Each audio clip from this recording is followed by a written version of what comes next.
Carefully review all of your loans with a goal of restructuring your debt. So if you're still growing your real estate business, consider cash out refis with a 30-year fixed rate loan. Get as many of those as you can if you're still growing your business. You're listening to 5 Hour Real Estate Week, where you'll learn to consistently buy real estate in only 5 hours a week. So if you're ready to invest in real estate, achieve financial freedom, and own the lifestyle you deserve, even with your job, this is the show for you. Now, here's your host, Mike Butler. Okay, hello there, everybody, and welcome to the 5 Hour Real Estate Week podcast. This is Mike Butler, and I'm still getting over the COVID thing. So my voice kind of crackles and things like that, but I never want to go through that again. I'm on the coming out of that thing, and I'm crawling out of my man cave. And we've got a great topic for you today. It's called, Are You Really Ready for Changes and New Trends in Our Upcoming Real Estate Market? And if you don't have an ink pen, a notepad, I want you to get one and hit the pause button on this thing, because there's going to be a ton of good information, great information in here. That's going to be a culmination. It's like putting the pieces of a puzzle together. And I want to help you make sure that you're really ready for the changes and these new trends in our upcoming real estate market. Now, when should you get ready? Well, yesterday's the time to take action. Right now, okay? Yesterday's the time to take action to make sure you are properly prepared to maximize your investing strategies in the very near future, because there's going to be some major changes. It's going to happen. It can't continue the way it's going. Now, back in 2009 to 2012, the financial implosion, the foreclosure tsunamis, many investors hit the wall, even in my town. They went belly up. They filed bankruptcy. Odds are you probably know some folks that did that, okay? And so they have recovered and they're back on their feet again, okay? But there's huge lessons to be learned from history. Now, real estate has repeated history cycles, and we've already reached the peak on this one that we're in right now. But real estate cycles kind of repeat themselves, and there's huge lessons to be learned on that. So here's some of the variables having a major impact on our real estate market for both homeowners and investors, okay? Now, low inventory. So for the last 3 to 5 years, the old supply and demand thing, okay? Not enough of this and too many buyers, prices go up. So we got not enough properties for sale, creates a seller's market, resulting in too many buyers. Okay, well, we've got too many buyers, not enough houses for sale. This created the bidding wars where sellers are getting multiple offers over asking price within hours of putting their property up for sale. My little brother, he wanted to sell his home and build a new one over there across the river in Canada called Indiana. And he had owned that home for probably 8-9 years, I guess. And what he thought it was worth was nowhere near what today's market value was. So I said, here, let me help you out. I don't like doing listings, but I'll help my little brother out, And so the price that I came up with was $100,000 more than what he thought it was worth. So my wife, Beth, bangs it all into the MLS. We get like 30 requests for showings within the first 24 hours. And he gets like 5 or 6 offers within that same period. And one of them was $30,000 over asking price, as is no inspections. Oh my gosh, talk about a seller's market. So that was pretty cool. And you've probably heard stories very similar to that in your town and wherever it is that you invest. Now, so we've got super low inventory, okay, and that's still going on right now, but it's fixing to change. I'll tell you about it in a minute.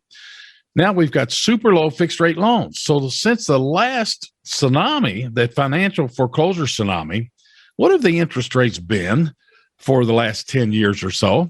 They've been pert near zero. They've been super duper low, like they've never been before. In fact, and I haven't checked here in the last week or so, but right now, the Fed's had, for the last 6 months or so, something like that, the prime interest rate from the Feds was just a little bit above zero.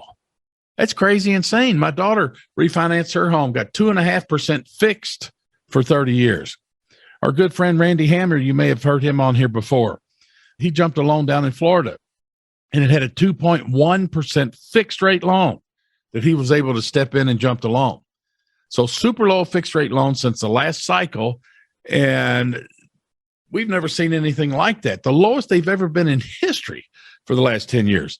So the feds have kept the rate at almost zero. And this allowed buyers, get this, to qualify to buy higher priced homes. So if you could afford $1,000 monthly payment, go look at how much money you could borrow, say at 3% versus 5%. And you'll see there's a huge, huge change in that. Same monthly payment. It's just that interest rate can affect how much house you buy. So this has triggered, okay, the low inventory, the super low fixed rate loans. This triggered outrageous spikes in appreciation that we've seen for the last 3 to 5 years, bidding wars, if you will.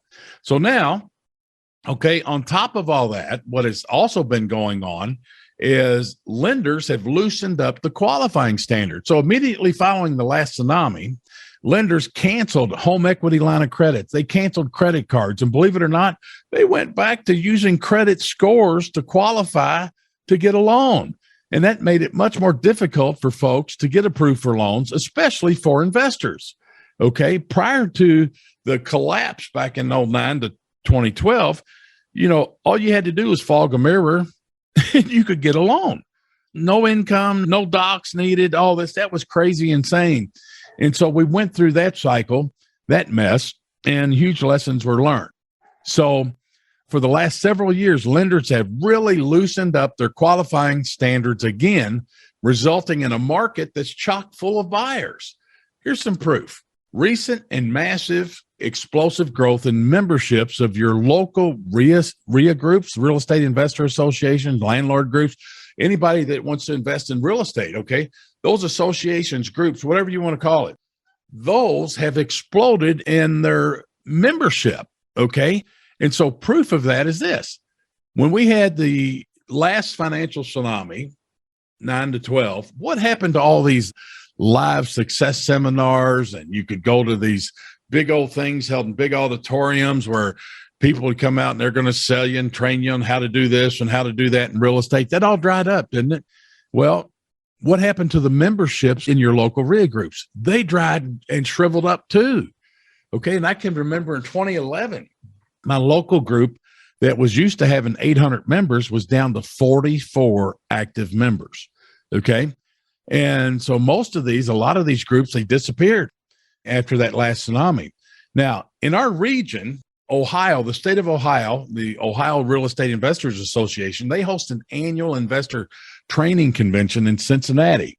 And this is the biggest organized event in the nation. And before the last tsunami, attendance teetered around 1,600 people with a boatload of exhibitors and vendors. And then after the tsunami hit, it dropped to barely 400 people would attend. Okay. And so the last one that they just had one a couple months ago, and attendance is back to well up over 1,000 again. I think I was told it's like 1,400 again. So that's good. So we've got folks jumping on the bandwagon, the real estate investing bandwagon, and that's growing. Okay. So now let's take a look at things affecting the real estate market right now. So as you know, unless you've been under a rock, the CDC eviction moratorium, that caused a ton of grief for rental property owners, right? And so the feds say, and then this went into effect back around March of 2020, and then it ended last year, but almost 18 months where tenants could jump on a bandwagon and say, I'm not paying rent. Well, this just caused a boatload of grief for rental property owners, okay? And so now that has expired.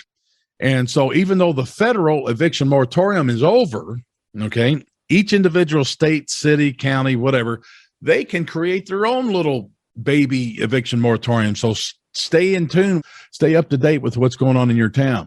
Okay, then we have the CDC foreclosure moratorium. This is huge. So that is over as well, but we had almost 18 months. So there's many homeowners, investors, what have you, that jumped on the bandwagon. Well, I'm not going to make payments because I don't have to.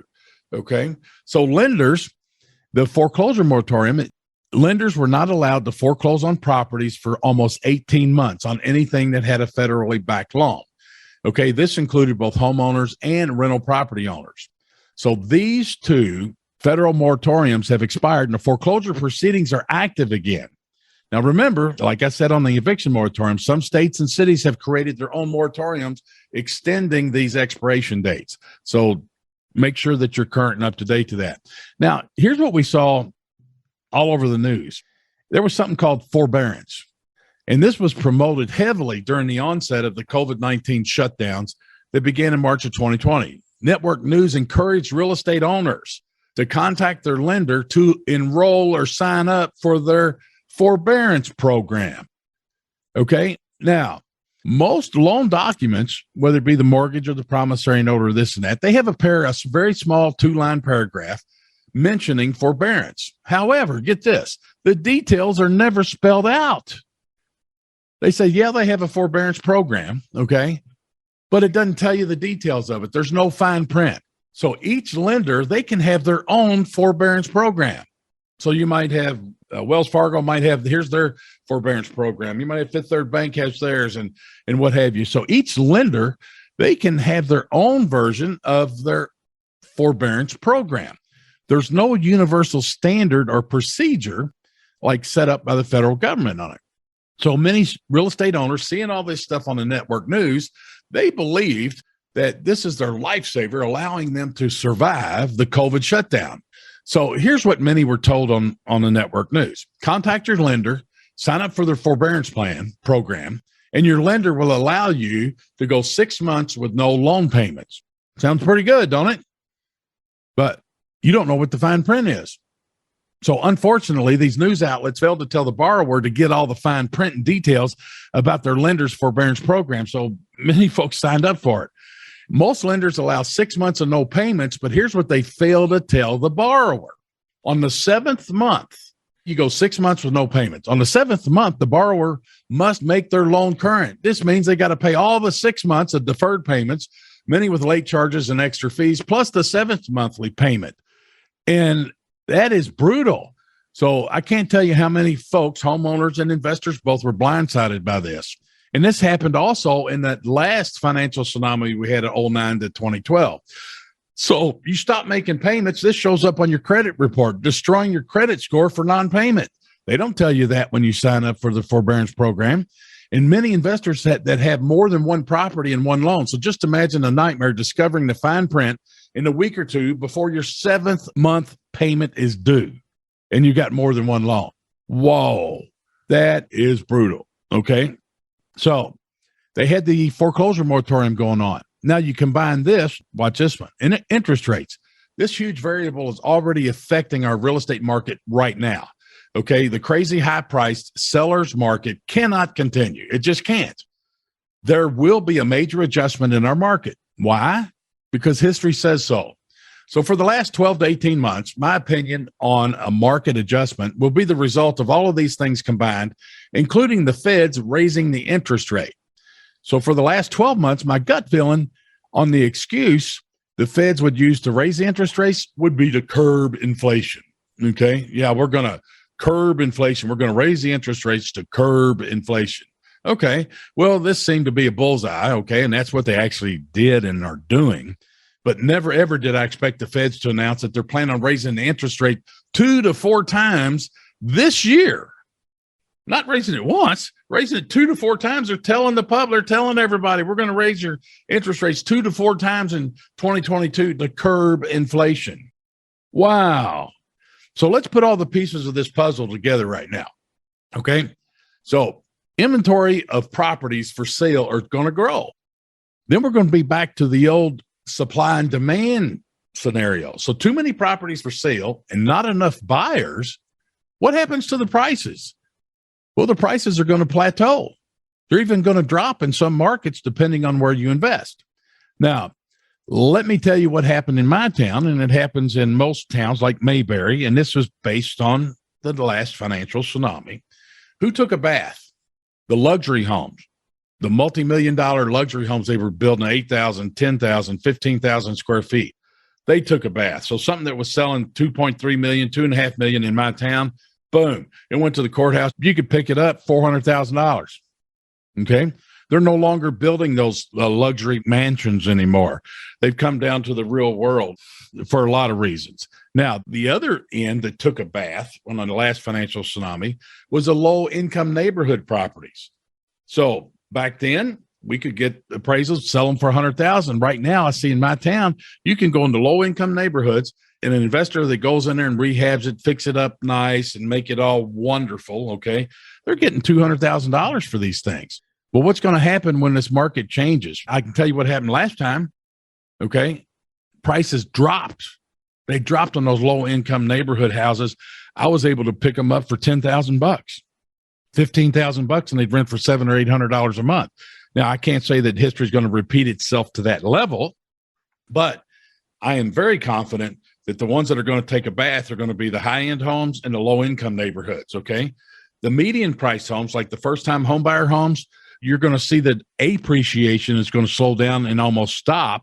And so if you live in Mayberry like me, we're going to see ripples, okay? We're not going to see dives and super big spikes and all like you've grown accustomed to the last 3 to 5 years. But the median price homes are going to stay about the same. So too many properties for sale, not enough buyers. That's going to cause prices to plateau and even drop in some areas. So interest rates rising 2 to 4 times in the upcoming year means buyers can afford less house, right? So when foreclosure rates rise, foreclosures now, lenders usually tighten their qualifying standards, including shutting down your home equity line of credits and your credit cards. Why do I know that? Because that's what they did in the last one. Okay. And so if you invest in Mayberry, just like Louisville, odds are you'll see a drop in the values on the high end and the low end. The median price range for first-time home buyers, you're going to see a ripple effect in market value, not a huge drop. So here's some things that you can do now so you don't miss the boat. Cash is always king. Okay, that's worth writing down. Cash is always king. He who has the cash makes the rules. Okay, so carefully review all of your loans and take a look at them with a sharp investor eye, like a 30,000-foot view. And here's the goal. Here's what I want you to look at right now. Okay, don't wait a month and do it. It might be too late. Okay, carefully review all of your loans with a goal of restructuring your debt. So if you're still growing your real estate business, consider cash out refis with a 30-year fixed rate loan. Get as many of those as you can if you're still growing your business. Okay. At the moment, money is still cheap. Money is still cheap right now. I can't say it's going to be like that next week, but it is cheap right now. Do not never, ever do. Okay. When you got these super low interest rates, it was tough for me to beat this into my son-in-law, into his noggin. Never, ever make additional principal payments on your loans when you got super low fixed rate loans. Instead, take that additional principal money that you would normally be adding to those payments and just put it into a dedicated savings account. And so those additional principal payments, you'll dump into that savings account. And when do you get access to it? You get access to that anytime you want. But now if you make extra principal payments, when do you get a benefit? Only at the end. You can't say, whoa, I've been making $500 a month extra principal payments. Now, we've hit hard times. Can I have a window? No, they're not going to do that. So never, ever make additional principal payments when you got super low interest rates. And like I said, doing this allows you to get immediate benefit, whereas making additional principal payments gives you no benefit until the end of the loan. Number 2, things you can do now so you don't miss the boat. Education. Just like you're listening to me right now, I listen and I learn and I make education a top priority in my annual budget, in my annual goals on things that I want to learn. So all sharp investors, they have education in their business plan for the year. No different than budgeting for property taxes, insurance, utilities, etc. You should set an annual dollar amount for education in a topic that you want to learn more about. So getting the right training, the education it gives you the ability, the skill, the expertise to see killer deals that your friendly competition cannot see. And the best way to describe that is go back and look at the episode where I talk about the Easter egg hunt on how to find deals. That will break it down into baby steps so you can really see exactly how that works, so you can find killer deals that your competition can't even see. So income taxes, you think they're going to go down? No, they've already said they're going to go up. Income taxes are rising. So learn how you can get tax-free profit and income for life. That should be on your education list there, okay? So using your self-directed Roth IRA for you, your spouse, your kids, and your grandkids. Also, a health savings account has a double benefit. And a CESA education account for your kids and your grandkids. So for the lowest price annual fees for these self-directed accounts, I highly recommend Carl Fisher in his company called Cama Plan. That's CAMA Plan, PLAN.com. And they've got a ton of free training on there. And yes, I still have some old accounts. When I originally started in this with the traditional IRAs and the self-directed Roth IRAs, it was called Mid-Ohio Security. So Dick Desich and his two sons did that. And now they're known as Equity Trust. I still have some accounts there, but anything moving forward goes to Cama Plan. Okay. And as Carl Fisher says, listen to this. If you were a farmer, would you rather pay taxes on your seeds right now, and then you get to keep 100% of your harvest tax-free? Or would you rather defer paying taxes on your seeds, not pay taxes on the seeds, and then everything you grow and everything you harvest, you're going to have to pay income tax on all of your profits when you harvest it? That's it in a nutshell there, okay? So in summary, okay, I intend to give you some insight now on how you can take action right now so you can stay several steps ahead of the trends in our market. Always keep education a top priority in your life and in your business. And remember, life does not have a pause or rewind button. Okay, so look at your notes, review this one if you got to do it. And I've got to say this at the end of every one of these podcasts. Okay, please share this with your fellow investors. This is important information that can really allow you to stay 2 steps ahead of what's coming down the pike. Okay, so share that with your fellow investors. Do the comments on there, hit follow me, hit subscribe, whatever it is, all that stuff that we're supposed to do in social media. And I look forward to seeing you on our next podcast there. And when it comes right now, yeah, it's tax time too. So we're running a special on the Investor Books Pro system with tenant tracking. You can get 50% off right now. So just go to MikeButler.com and you'll see, I don't know, it's called the Investor Books Pro system with tenant tracking. So get that. And we've got a course for your tax-free profit and income for life. So I hope this helps you out a bunch. I want to hear your success stories. See you on the next one. Adios. Bye-bye. Glad you joined us for another episode of 5-Hour Real Estate Week. The best thing you can do now is put this information to action. To help you get started, Mike created a free resource for you called How to Buy 50 Houses a Year, Even with Your Job. Download it now by going to MikeButler.com/50 houses. And we'll see you on the next episode.